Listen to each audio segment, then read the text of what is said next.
この番組はご覧のスポンサーの提供でお送りします。Alrighty, welcome everyone. I'm Teeaboo and I am here for Mushishi's Zoku Show, starting with episode 3. Last week we watched the first couple episodes of Zoku Show, and to absolutely no one's surprise, they were really good. The first episode reintroduced us to the world of Mushishi through kind of an outsider's gaze, an outsider's perspective, and did a really good job while also kind of echoing some of the early episodes of the first season. Nothing but praise for it. The second episode was a freaking amazing, hyper personal, very human story about regret and loss and self hatred and forgiveness and community and red tides, and it was really good and like super cool and one of my favorite episodes. Period. Full stop. Flat. So Mushishi Zoku Show is coming out with a bang, and the OP, speaking of bangs, is a banger, not in like a woo sort of sense, but in a oh yeah sort of sense. And everything about the show is just as good, if not better, than the first season. So we're here to watch more, and we're gonna watch more, and we're gonna probably enjoy it. So we're up for episode 3, which was titled Beneath the Snow. I don't know what that means, but we have had a few snow-related episodes that have been really cool. The kid who falls asleep every winter or every spring or whenever he falls asleep. The girl with the rust was all in the snow, and a couple of other ones. So cool. We switched from being on the shore and doing fishing and stuff to going through snow and stuff. Beneath the Snow makes me think of something hidden and something secret, but I don't really know. We'll see what that ends up being. Oh my god, I've got a tickle in my nose. All right, give me a sec. Oh, it's funny because I was talking about snow, and the type of tickle that I got is that kind of like weird feeling in your nose, like when you're in an ice skating rink or out in the cold, and it kind of like burns up in the sinuses. Really super weird. Okay, whatever. We're gonna watch Mushishi Soka Show episode 3, Beneath the Snow. Let's get right to it. So I've got the episode. My ears are popping. Let's get right to it. I've got the episode up and ready to go. There will be 2 versions. You can find a picture-in-picture version with the video up there in the corner, linked in the description down there, and a timer-based version up on YouTube. If you want to do a syncy thing, sync up your own copy with the timer, you're welcome to do so. Just get your copy ready because the beep beep timer to count you down will be coming at you right now.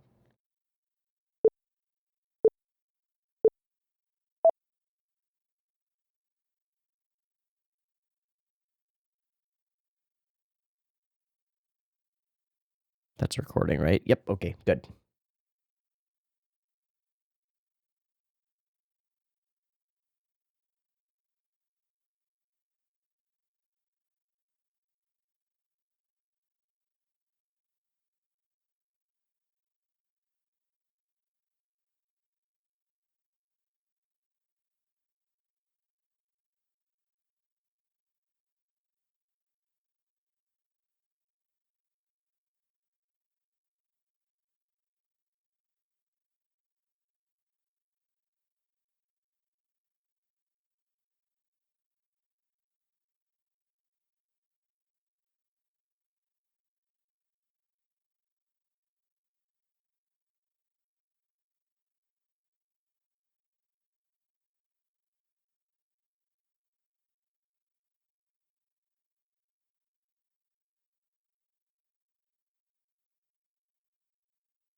Hello, hermit crab burbs.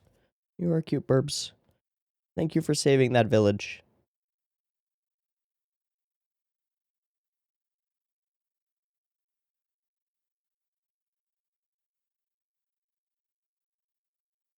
All right, where do we start? Snow.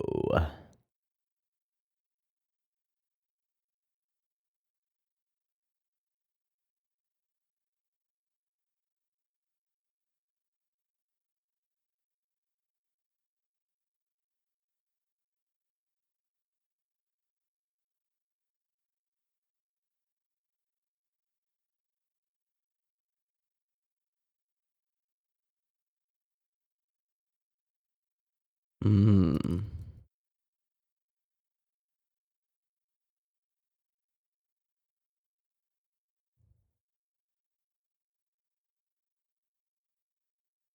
Snow doesn't have a choice where it falls. I wonder if that will be relevant to the plot. Hmm.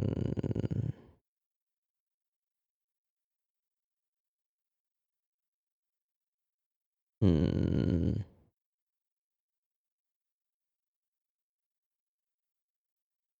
Okay, to spring? Or at least no longer in a blizzard.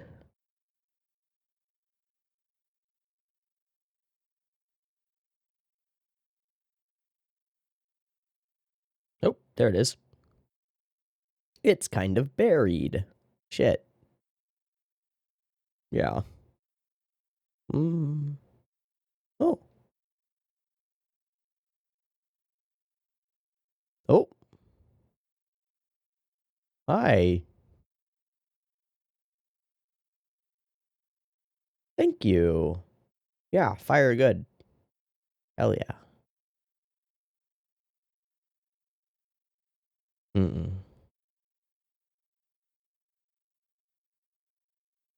Mm. Everything. Oh. Okay. Something's weird with the snow.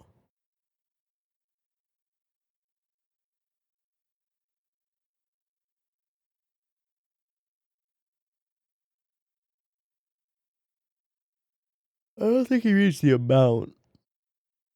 I think it's something else. Mm. Studying snow. Are the crystals different? Oh, I need that. Yeah.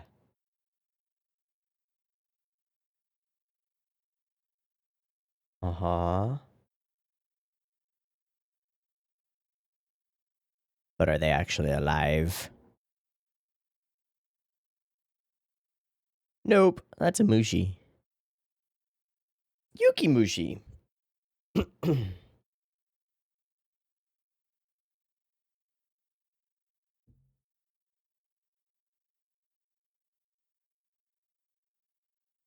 Interesting.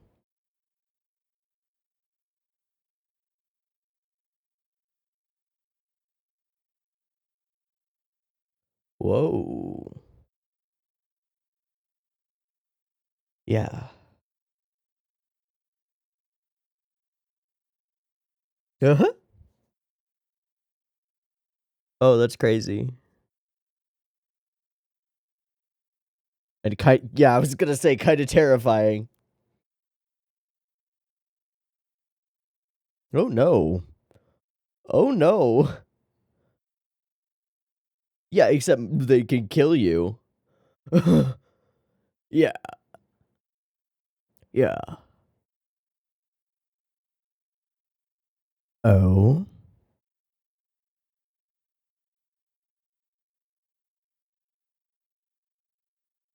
Oh.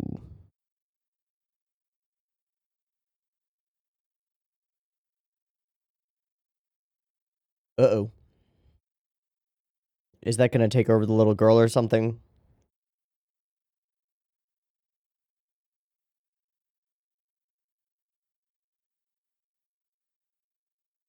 No risk of death from body temperature decrease. Uh, yeah. That dude in the place? Yeah.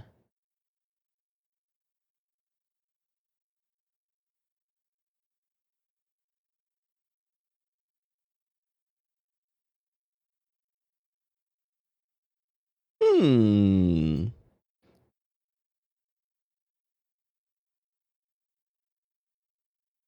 Thought so. Fuck.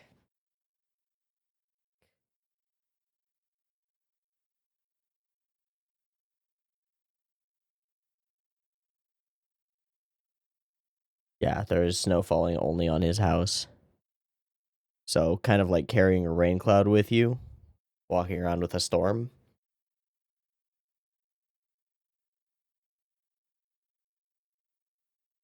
Hello.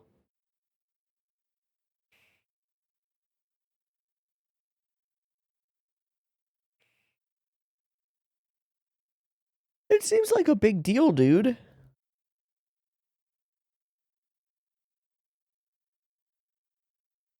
Thanks, man. What do you eat? Oh, there are other people here, too. How are they not freezing?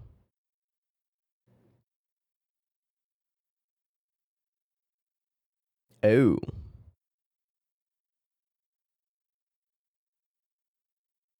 It's probably the mushi inside you, right? Reacting to the heat. Did you dive into the, like, try to get to her? Did she fall through the ice? What happened?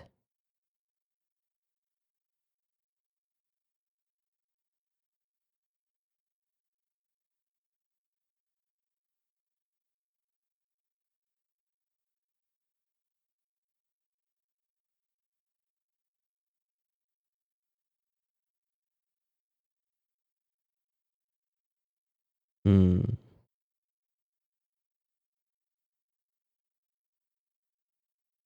And they got ya. Because it kind of did. Oh, he'll catch a cold, all right. Uh-oh. Ah, fire burn.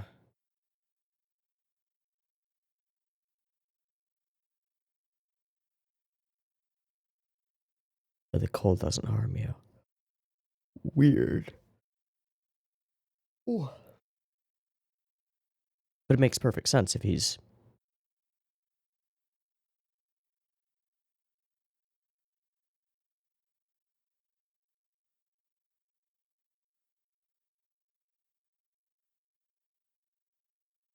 Is this metaphorical for, like, a certain type of loss-based depression? Or, oh, even touching people is painful for him?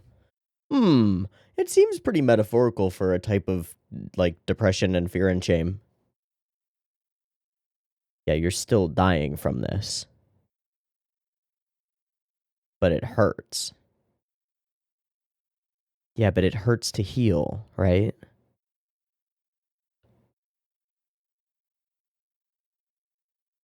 It hurts to heal. Yep.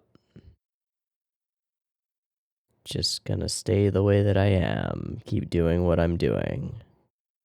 Refuse to change. Ooh, this is deep. Deep beneath the snow. It's okay. Not your fault. How do you make someone want to get better? He left. It follows him. Oh, wow. It clings to him, too. And we see the difference. Yeah. No, I'm good. No, I don't need to eat. I'm good.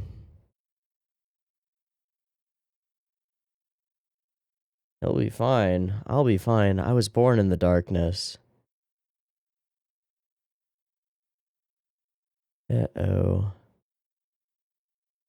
Uh-oh. That's ominous.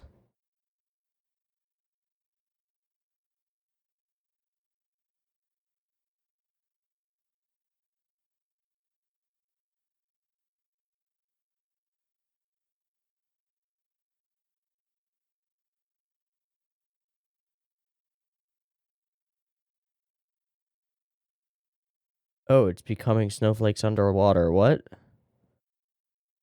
Because it's not snow. It's Mushi.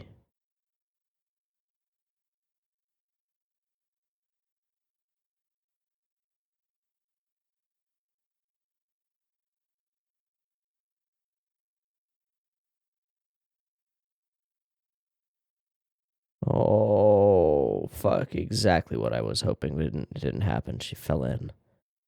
Frozen to the bone. Uh-oh. Uh-oh. You are going to die, my man. You just got submerged in freezing water. He's dead. He's fucking dead. Except the Mushi shit.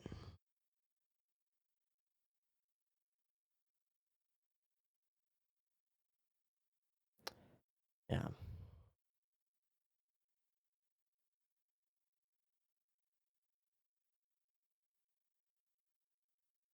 Is he just chilling down there? Haha, chilling.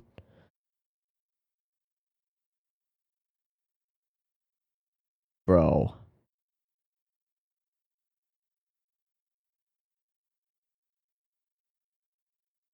Oh, it looks like snow can pile up down here. You still need to breathe.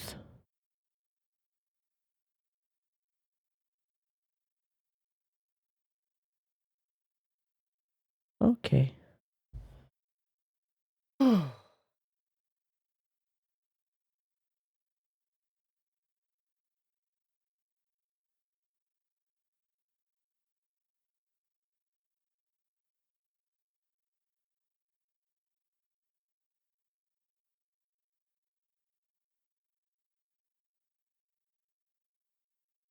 Fuck.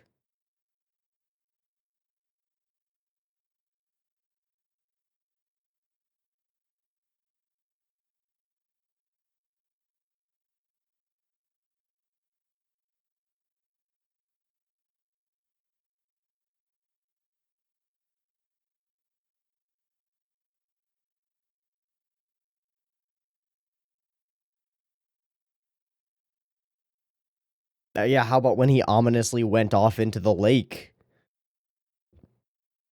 How could you have? How could you have? I don't know.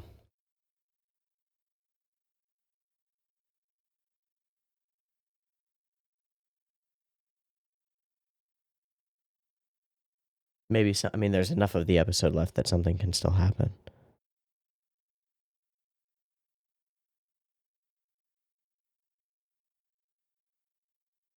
Oh, wow. Yeah. Oh my fucking god. What?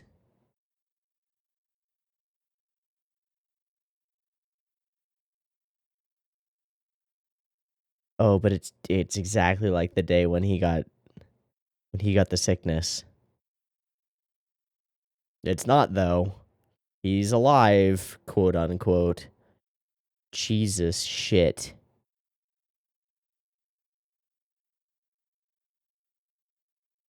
Uh Motherfucker was underwater for more than a day. Will you be able to track him with those Mushi that can eliminate tracks?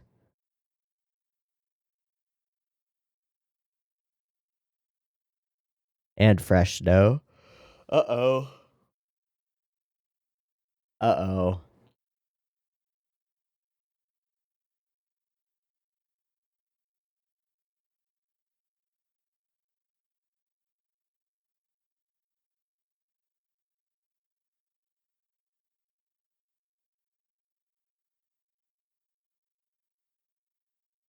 Oh, hello. There he is. And he's moving.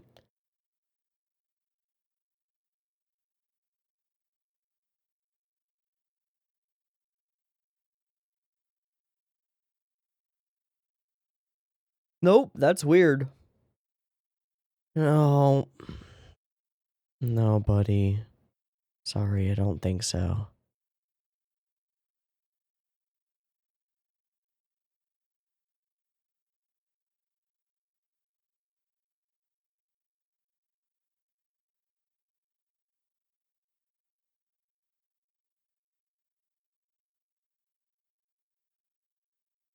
Oh, fuck. Live for the living. Live for the living. Oh.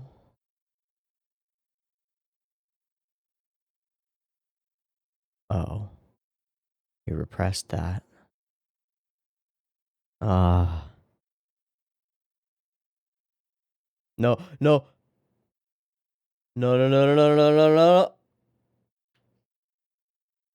Live for the living, dude. Save her.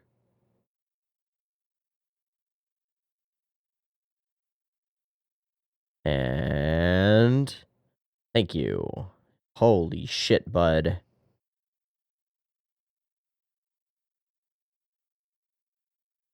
Okay, she is going to freeze to death. She needs a fire now. Yeah, you are going to freeze to death in minutes. Good.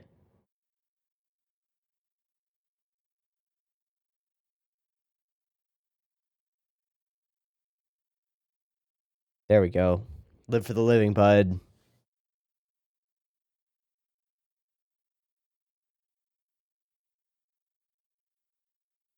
Mm-hmm.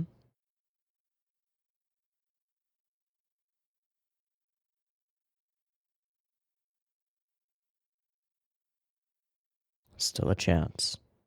Save somebody.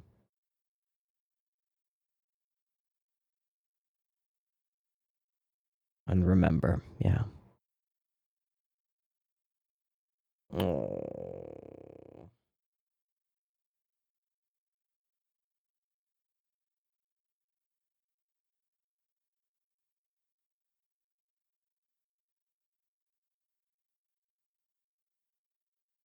Jesus.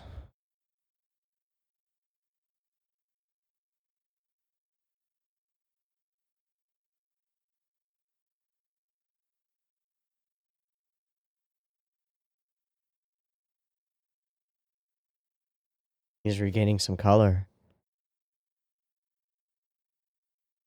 Yeah.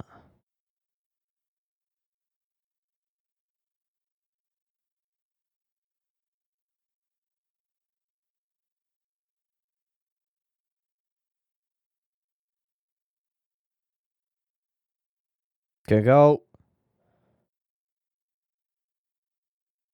Let's get them by a fire, boy. Come on, come on. Mm-hmm. Mm-hmm.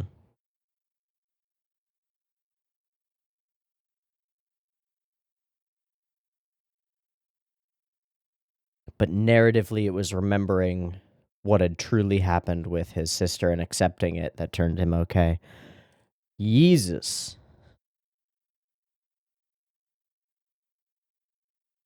Toki loses something forever? Yeah. This is narratively perfect. Right. Harmed but alive.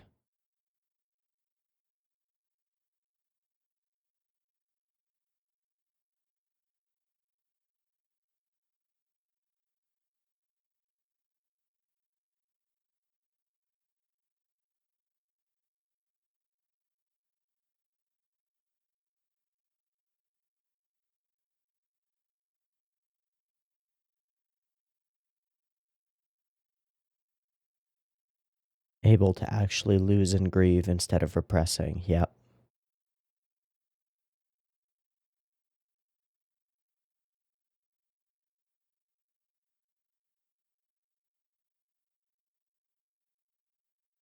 Gotta keep moving.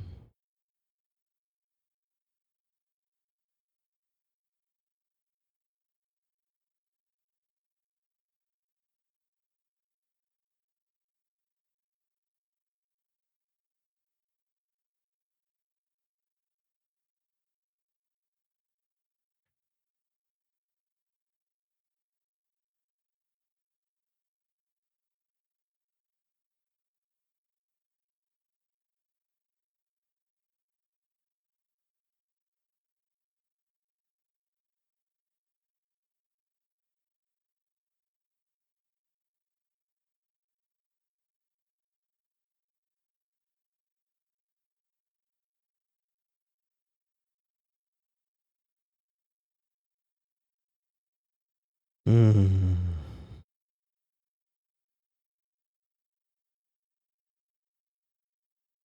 Good episode. Great concept. Great execution. Narratively satisfying. Compelling idea. Easy to relate to real world situations. Fantastic. Fantastic. God damn it, Mushishi. Why do you have to be so good? Why is the show so good? What the fuck? What the fuck?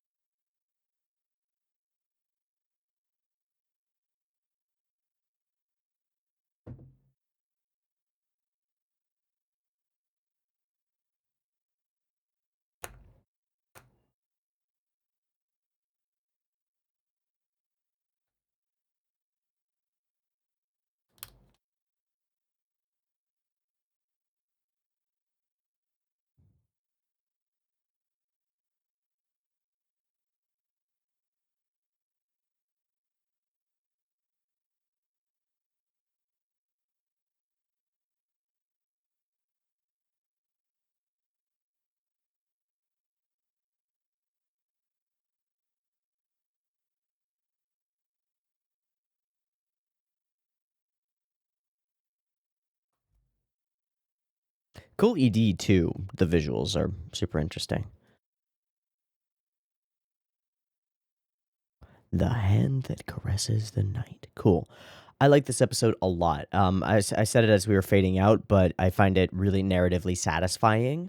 As soon as we meet Toki, it becomes clear that this is an episode about Toki and about his current depression. The snow that literally follows him around wherever he goes and keeps him cold, and also his mannerisms and his soft-spoken but emotionless manner of speaking all track in a way that shows us a character who we find out as we move along was traumatized by the death of his sister in his arms and repressed it. But that repression leads him into a spiral of a deep, deep, lasting coldness, an inability to feel warmth, a desire to not be touched by other people, a motherfucking depression, fam, and a really serious one. One that leads him to take actions that are close to self-harming, you could say. Going out in the middle of the night on a little boat into the lake is not, it's not like direct self-harm, and that's not necessarily the analogy here, but he is sullen and sad and just kind of not wanting to change, not willing to change. We get lines from his mother saying, like, I don't know what to do to make him want to get better. I don't know. All of these things are things that people say about people who they care about who are depressed, right? And it's the core problem of the disease that is depression, is that you don't want to fix it when you're in it. And sometimes you don't even realize it's there. What happens to Toki, where he literally feels pain from good things now, is super spot on for the experience of a lot of people who are depressed. Definitely fits some of my own experiences with depression in the past. A not wanting to do the things that I know will make me feel better, right? Because there's no real because it sucks, because it hurts, because it feels like something else is inside of you that is like pained by those things. I think this episode is really freaking accurate in a weird metaphorical sense, in showing these things about this character. I mean, the first time we meet him, he is stuck inside his house where it is snowed in and like looking suspiciously at people going by, right? Pretty clear. Pretty straightforward. I love going through these snow mushi and the ideas of them. They're really cool. They're really unique seeming. We put a lot of emphasis on this one, so we know that it's probably the one we're going to be dealing with. And we go and we meet Toki, who is living in this frozen house with his family, and his whole family is having to deal with the fact that their house is cold and sad and shitty because this kid is cold and sad and shitty. He's being shitty, and he feels shitty, and he's acting shitty, and everything is shitty, and it sucks. And he knows it sucks, but he doesn't know how to get better, and he doesn't really want to, right? But it's this that causes it, right? I thought for a second that my little sister had come back. The root cause of his issue is this impossible hope, right? And this repression of the fact, the truth of what had happened. And it is when he recognizes the truth of what had happened as he's carrying Tai back from her own experience of almost dying from hypothermia by falling into the lake, that he actually realizes and like the Mushi are gone from him. Now it's a little bit like scientifically convenient that the Mushi infecting him go away after just a short amount of time touching someone who's also quite cold. But narratively, it's fucking perfect because there's this 1-2 punch of he remembers the truth, which is that his sister is gone and he has to accept it. And he remembers that or is actively like doing the process of figuring out that living for the living is really important and that there are things worth living for. And there's like some level you can read it as an implication that he cares deeply about Tai, either as friends, romantic, it doesn't matter. there, but cares deeply about Tae and realizes that, like, oh shit, I have to be here for these other people who desperately need me, because she desperately needs him in that circumstance. If he just holds her, she's gonna fucking die. And so he carries her, and it's hard, and it gets harder as he goes, because life is fucking hard, fam. That's how it be. But he carries her, and the Mushi leave him, and he saves himself. Like, the core theme of the Monogatari series, or one of them at least, is that people can't be saved. They can only be saved if they want to save themselves. And in this case, the ability to save someone else is what snaps him into being willing to save himself. And I think it's really clever. It's really, like, tight, consistent, smart writing of these characters, and of using Mushi in a similar way to the way that Monogatari series uses the creatures and the weird spirits and stuff, using Mushi to highlight that whole idea. And I think it's pretty freaking great. Yeah, I think it's pretty freaking great. I will also say that this whole scene, as he goes off into the lake with the snow falling only on him, is hyper ultra obviously ominous. Like, okay, he's not coming back from this, and he doesn't. But he does eventually. So he remembers this part, which is her falling. He falls himself, and the snow is just falling in that one section, and we see that he is underneath the water, still alive, oddly, but amazingly. Again, scientific convenience, but who gives a fuck? He's infected with weird Mushi things, so who needs oxygen? Should never have let you go out on the lake by yourself, but how could you have stopped him, right? If he wanted to go out there and do what he was going to do, you could not have done anything about it. Sorry, Tae. It was his choice. But he comes back. And this moment of your mind playing tricks on you, where it's the same idea of the same person out there, really interesting. Some great framing all the way throughout the episode. Some great moments all the way throughout the episode.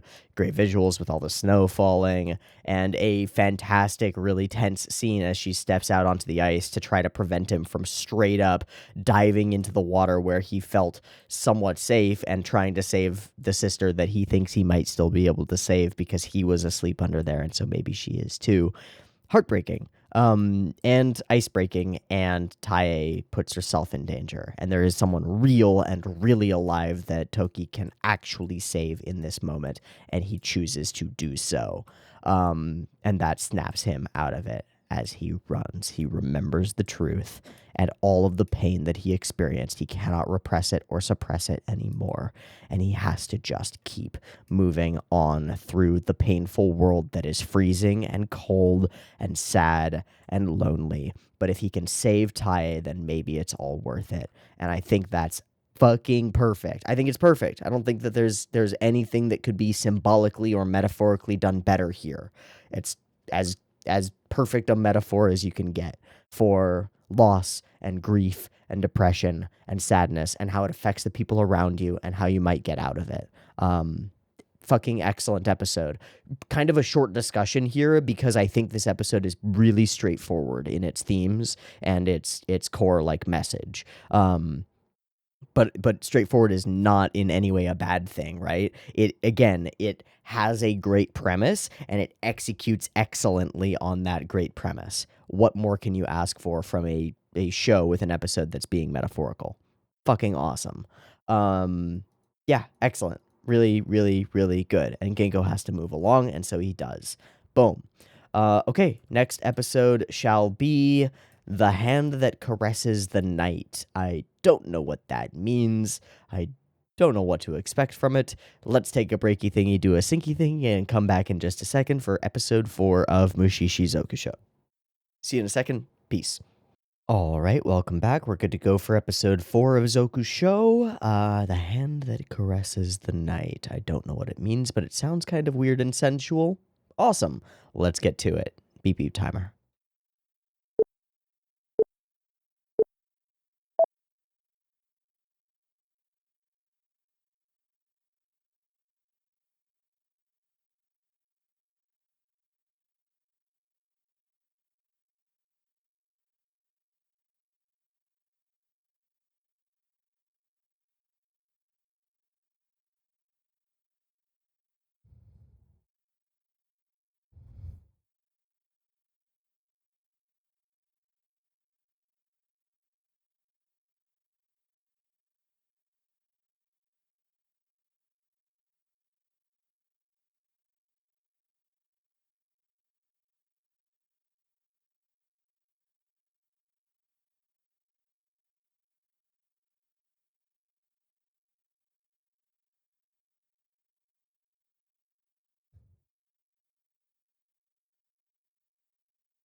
I love that that light flickers slightly, as though it's candles.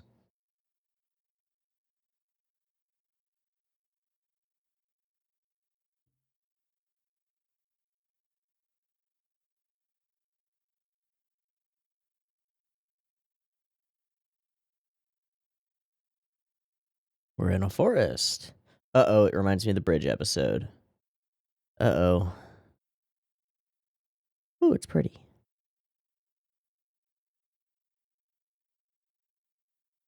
It's also super green and kind of foggy weird. Oh. Oh. I don't trust it.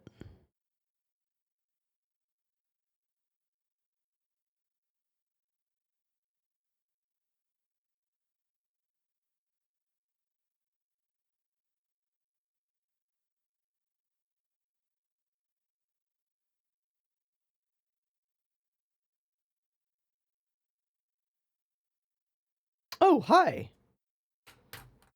Oh. Oh, Ginkgo fully afraid of something and petrified. Uh-oh. Uh-oh. What? What? That's not a person.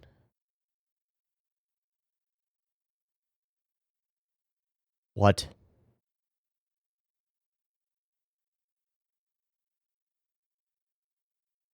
What?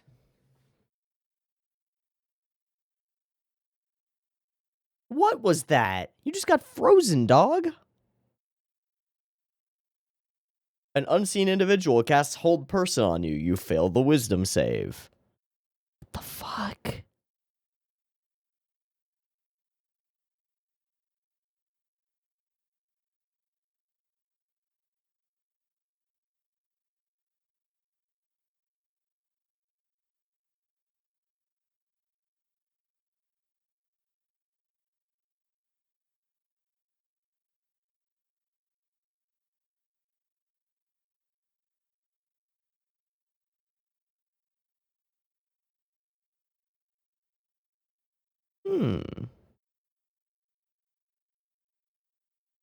All veggies. Is that guy hunting? Oh.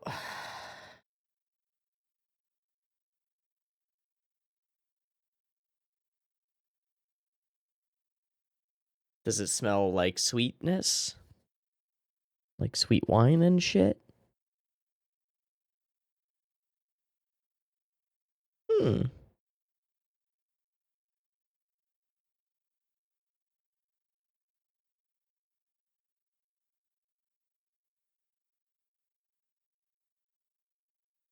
Okay. Yeah, let's find out what your house is like, kiddo. Why do you have fresh meat at home? How does it rot by the time you get to the place? Why are you selling rotten meat? Is Tatsu the dude? Gross.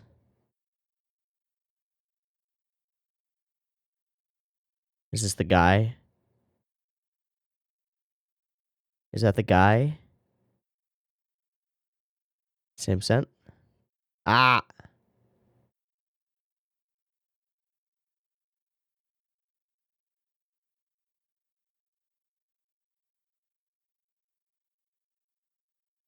Hello!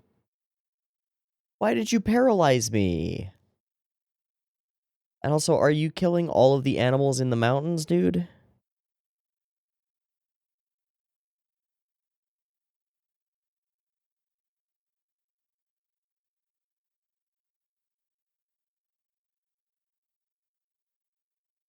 I does.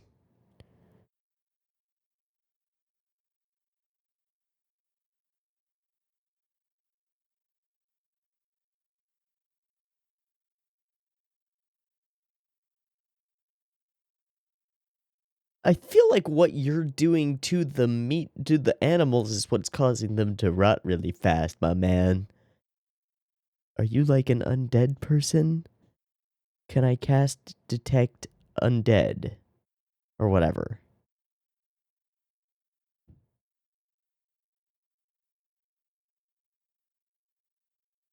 Oh, what the fuck?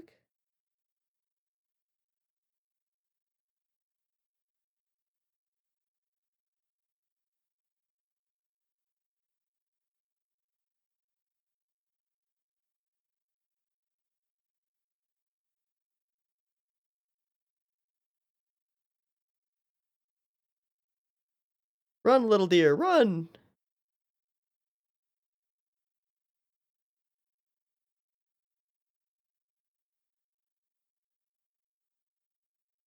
The hand. Oh, does he have a demon stuck in his hand? Oh, weird. Oh, weird.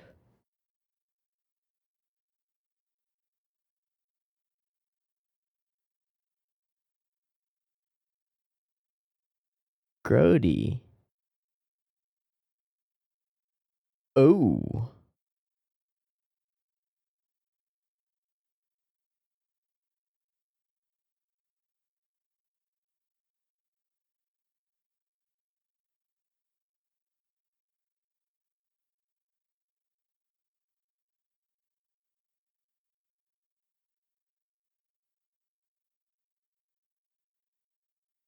No, so you are special.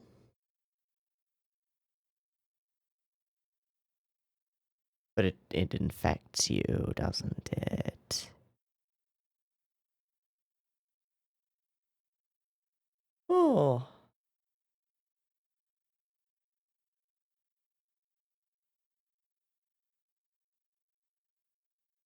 Oh.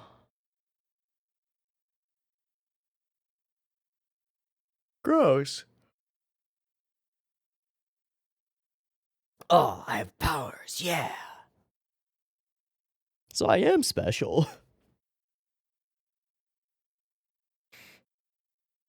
Yeah, the kid doesn't have it. Oh.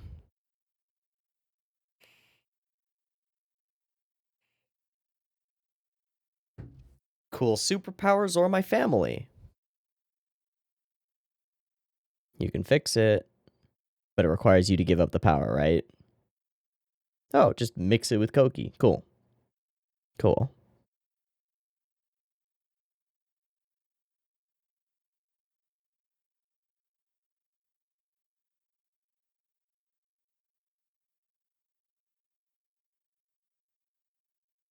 You're also fucked up, my mans.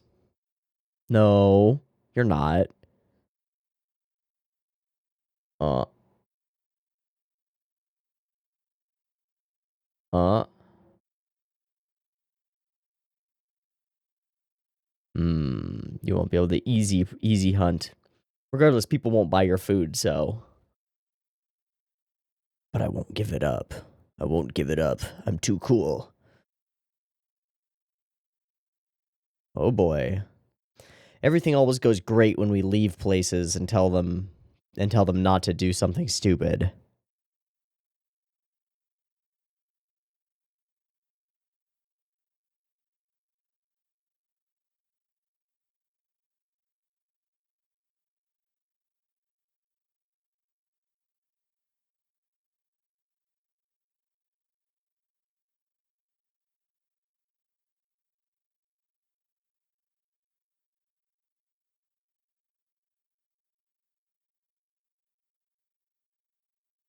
That's reasonable. This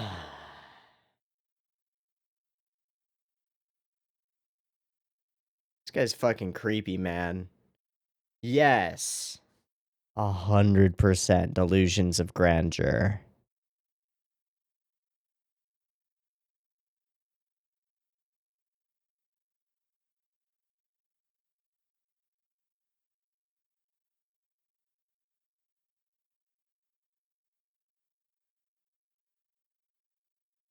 This guy's skeezy. I feel like he's gonna do a stupid.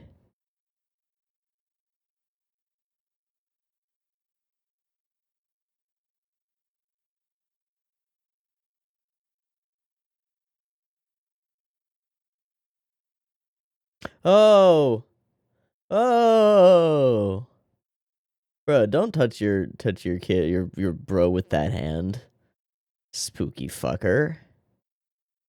Alright, so Ginkgo's return, and what's gone wrong? What's gone horribly wrong? Oh, it's Ambinals. Time to go murder. Oh, it's a bear.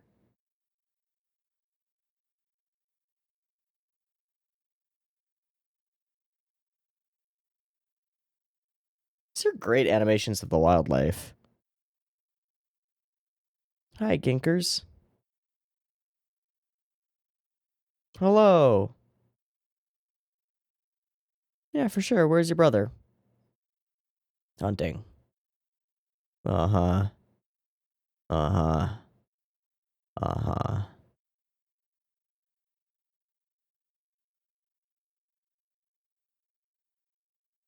You doing something freaky? You getting weird? You been getting worse? He's been killing just to kill, right? Yeah, fuck.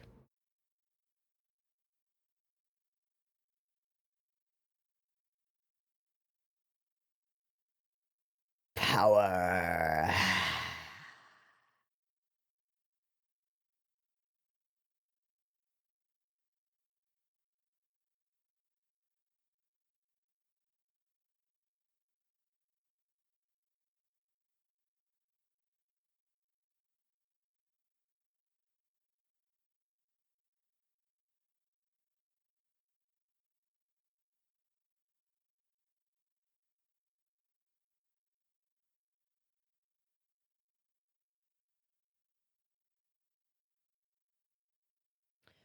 Power and Fuki, dude.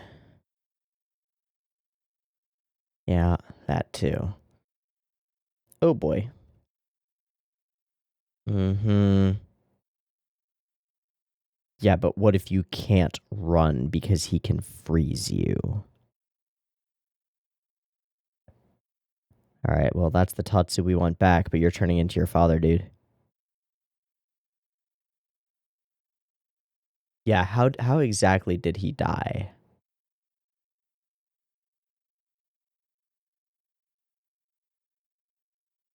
Oh. Oh, he's being subsumed.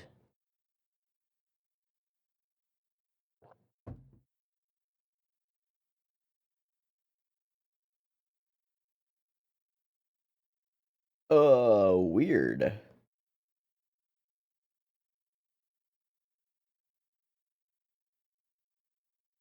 Oof.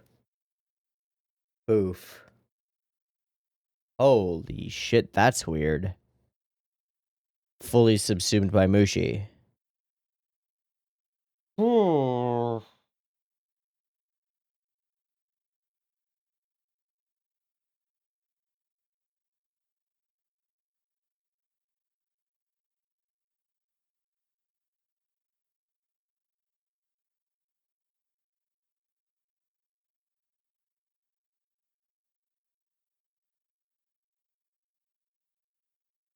Hmm. That's comforting. Okay. He went to prison because he leaned full into his psychopathic tendencies. Oh, cool. Yeah, great. Uh-oh. Uh-oh.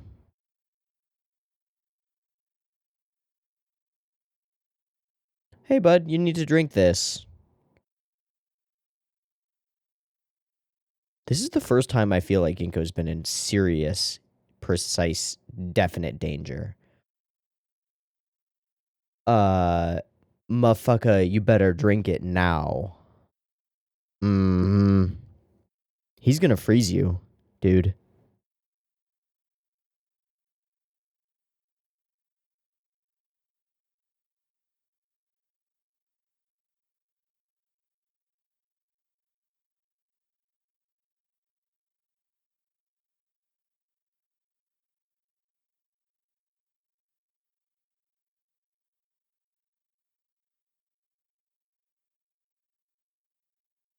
You're making it.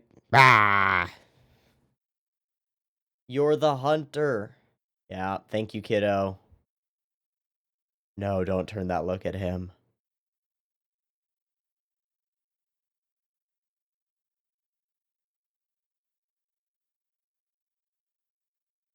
Fuck. He might have to die.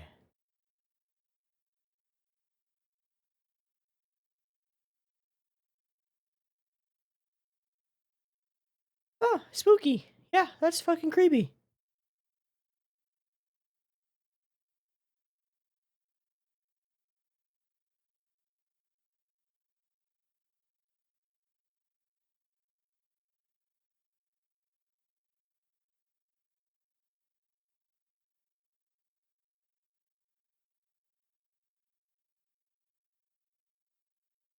Oh, shit.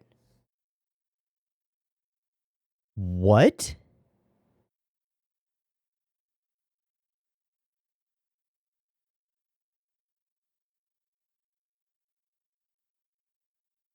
Well, fuck.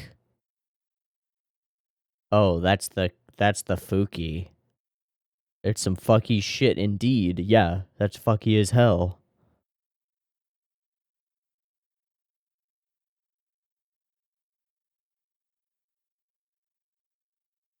Drink the glowing stuff.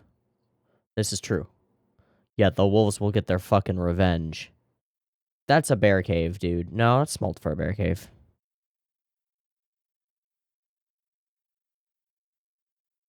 Guy should have carried a lantern, dude. Hubris kills him. We're gonna find him, I'm sure.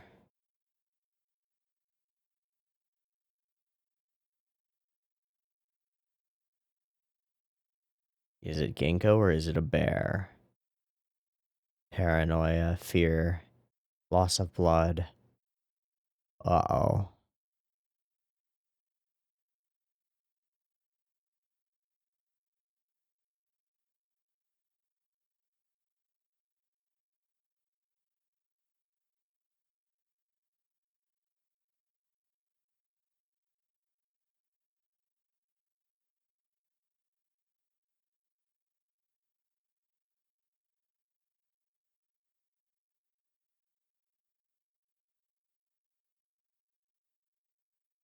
There we go. Yell back. Hello.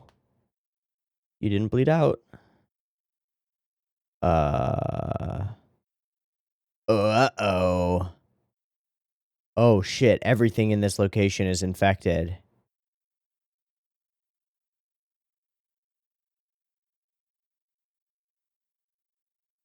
Oh my, the birds.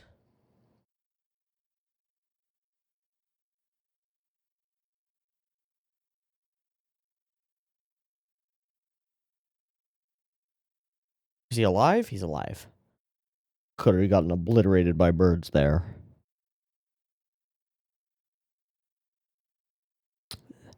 They just attacked the arm.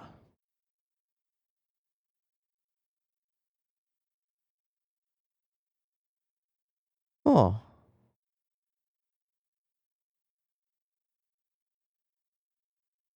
Oh.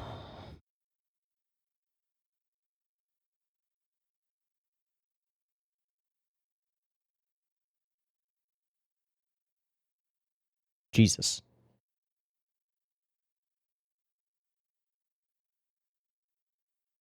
And foreshadowed really well by him being like, oh, birds are no problem. Yeah, I drank the medicine. Sweet. Sweet. Have you had it yet?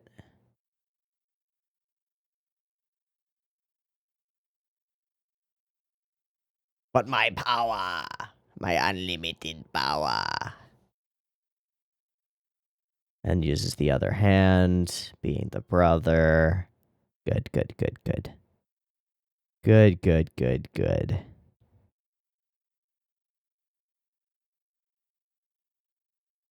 Hello.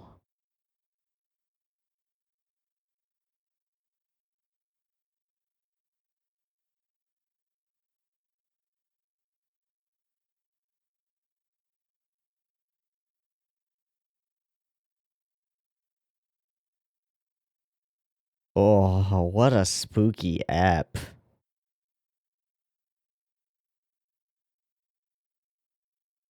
Man. Yeah. And it was man who took him down, the hunter. What a spooky episode.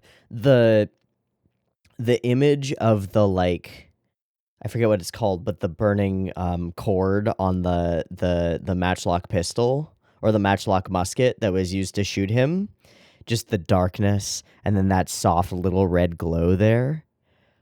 Ooh. Is that a photo? I can't tell. I assume it's a photo. Looks like a photo.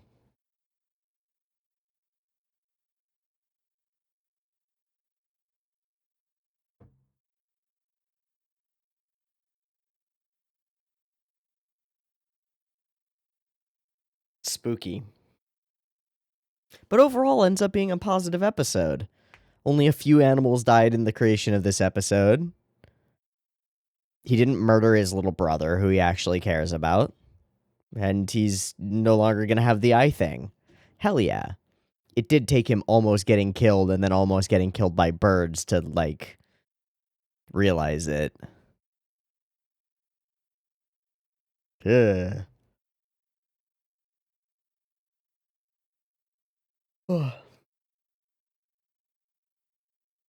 Lots of eyes in this episode. You know, lots of all of the animals' eyes are really, really like vibrant and okay, we'll talk about it in a sec.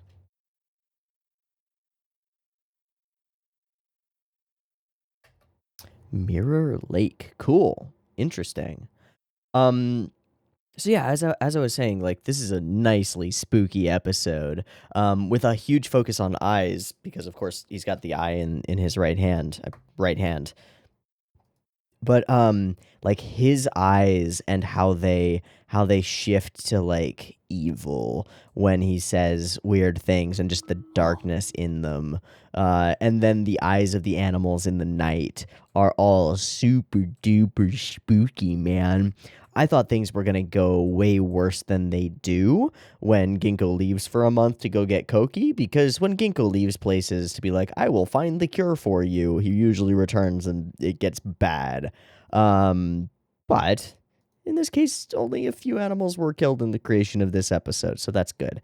Um, the whole introductory scene with this weird green mist over the forest and the full paralysis by this dude who then is just like, oh, I guess it's just a person. Bye. And walks off into the mountains. Full power tripping. Super, super freaking creepy.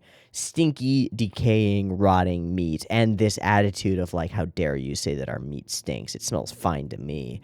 Oh, it's gross. It's gross. It's super, super creepy. Ginkgo shows up, tells them exactly the truth and how to fix it, and that's awesome. And we see that he wants the best for his little brother, but the idea of drinking it himself and giving up this power and this, like, weird thing where what he's doing is not supporting his family, right? Like they get all this meat, but they're sick because of it and they're unable to sell it to get other food and to get money or whatever. So it's not really helping them, but he's got this attachment to it because it makes him feel powerful. It makes him feel like important to be able to go out into the mountains and have bend things to his whim, bend animals to his will. And that's super skeezy, super spooky, and I like it a lot. I think it's another jab at human nature, right? Where this kind of power feels really good, and he knows that it's wrong, and he knows that it's dark, and he knows that it's weird. But if anyone else calls him out on that, he just freezes them in place, right? It's super spooky. It's super spooky. And it's like man is the real killer type stuff. It's good. I like it a lot. I also think that this interlude sequence where there are just all these animals living their best lives in the forest is really cool. It's like really well animated. The sound effects are really good. The way that this bird moves is obviously studied. It's really good. It's really cool. So we show up and the kid's like, my bro is being weird. He's off killing things just for the fun of it. And clearly that doesn't sit well with Ginkgo. Ginkgo, who has very often been all about balance and balance with nature, sees this guy going out there and power tripping and murdering animals for his own purposes, but like for no purpose, right? Just for the love of the hunt, right? And it's not even like, some hunters love the hunt because it's a test of skill, right? To go out into the world and find something and use your skills with a weapon and use your physical skills and your senses and your tracking and your eyesight to hunt something. That's not the deal here. He just goes and he's like, "Come to me, creatures, die, creatures." And there's no fun in that, probably, except the power trip, except that he can do it is cool to him.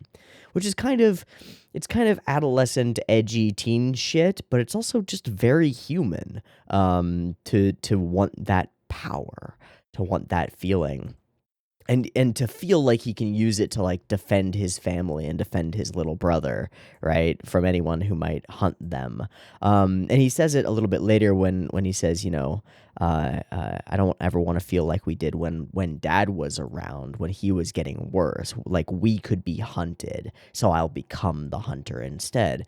But what he's becoming is just a carbon copy facsimile of his father, someone cruel and willing to do these crazy things. And it's clear with the yellowish tint in his eyes that the Fuki is taking over this dude, right? And this mist is kind of clinging to him. I love the shots of Ginkgo throughout this episode. Ginkgo carrying the lantern, Ginkgo with light on his face, Ginkgo constantly looking up at this guy and just being indignant and like, "No, this is wrong. You gotta fix this. Hello, I know what's right here. Stop, child. You're killing yourself and your family." Ginkgo's whole attitude throughout this episode, in the face of someone who provably in the first scenes of the episode can just paralyze and kill him on a whim, and his just ballsiness, Ginkgo's pure ballsiness, is really fucking cool. And it adds a layer to him as a badass of a character that I think is super awesome. Spooky, dark, creepy episode that's, I guess, it's all about family, I guess. And then there's this scene which I find really cool. And the glow of the lantern, it's really cool. And he gets shot, and the coke drips out of him, and it obscures the eye, and so the birds attack. I thought there was going to be something in the little cave that he hid in. Instead, we get a full scene straight out of Orson Welles' The Birds, where dozens and dozens of birds descend upon him and peck at his arm and shit. Crazy. Absolutely crazy.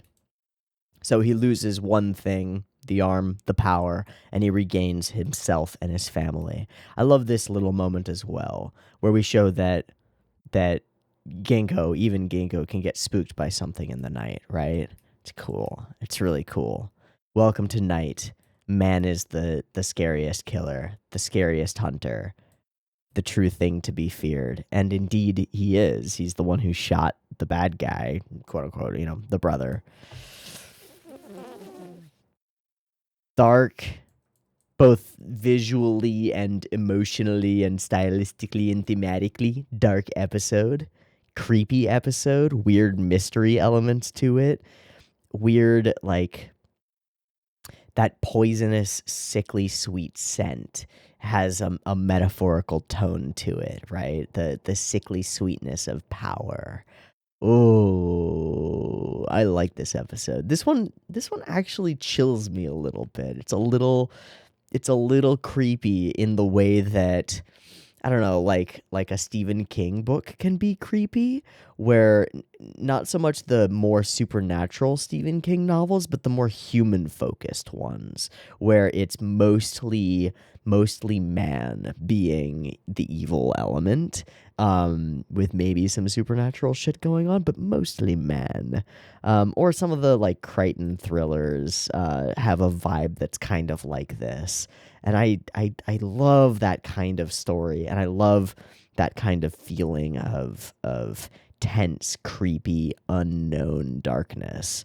And I think it's really well portrayed throughout this episode. I'd actually, I think for one of the first times during Zoku Show, I'd like to look up who did the like storyboarding and episode direction for this episode, because I think it takes some pretty significant chops to put together something that feels this like weird and spooky and good. So let me look that up really quickly. Jesus. Apparently Hiroshi Nagahama storyboarded episode 1 and then episodes 3 through 14 and then 17 and 17, 18, 19. What the fuck, Nagahama? That's insane. That's an absurd amount of episode direction. Okay, so this is episode 4. It was directed by Nobukage Kimura. Some random episode direction credits on some things, on a bunch of episodes of Casher and Sins, which just makes me want to watch Casher and Sins more. Was pulled in for 5 episodes of Den-O Coil, which is interesting. Assistant episode director for a couple episodes of Precure. What? Yeah, I don't know. 1 episode of Rakugo. Nothing that is like, oh, that tracks as darkness and horror and stuff. Nothing that tracks there, except I guess the Casher and Sins stuff. That's super duper interesting. And then of course Nagahama has a ton of credits, so I don't know that we can really pull information from that. That's cool. All right. Let me actually check the animation director as well. Terumi Nishii, sorry. Couple episodes of Death Note, animation direction, some more episodes of Casher and Sins, a bunch of Precure, some Gurren Lagann, some Gungrave, some Gunbuster, some Diebuster, some Penguin Drum. Oh, that maybe was the character designer for Penguin Drum, so okay, yeah, no, that doesn't.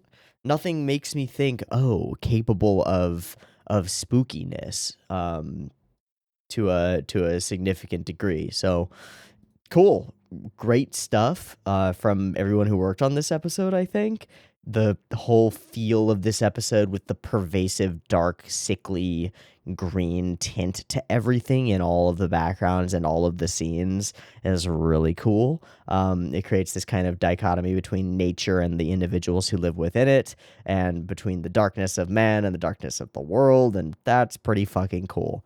I think this is a visually and thematically excellent episode. I don't know that it like nails a specific purpose in the way that episode 3 did, but it is really good and really spooky. So hell yeah. Good pair of episodes of Mushishi Zoku Show. No complaints from me, just kind of here for the ride and enjoying the ride. Yeah, I think that's a wrap. I've been Teeaboo. This has been Mushishi Zoku Show, episodes 3 and 4. I hope you've enjoyed them as much as I have. Hope to catch you next week for more. And if you want them early access, you can grab them on Patreon. If you enjoyed this video, give it a like, comment, whatever you want. Subscribe to the channel if you want to see more stuff like this, and I'll see you next week for more Mushishi. Peace.